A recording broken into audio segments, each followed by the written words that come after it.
আসসালামু আলাইকুম ওয়া রাহমাতুল্লাহ।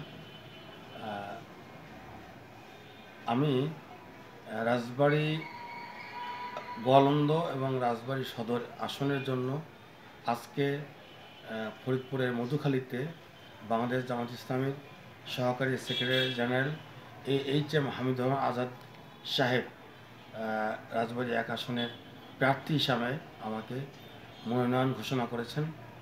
আমি দীর্ঘ দিন জামাত ইসলামের সাথে যুক্ত রয়েছি ১৯৮৯ সাল থেকে এবং কাজ করে যাচ্ছি। আমি রাজবাড়ী সদর এবং গোয়ালন্দবাসীর জন্য আমি নিয়মিত তাদের সহযোগিতা করা, সামাজিক কাজ করা এবং মানুষের কল্যাণের জন্য নিয়োজিত রয়েছি দীর্ঘদিন যাবৎ।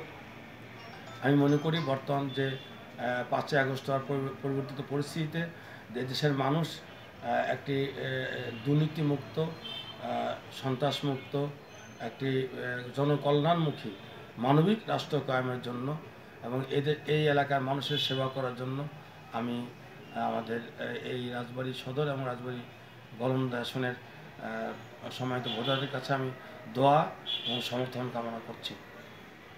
আসসালামু আলাইকুম ওয়া রাহমাতুল্লাহ।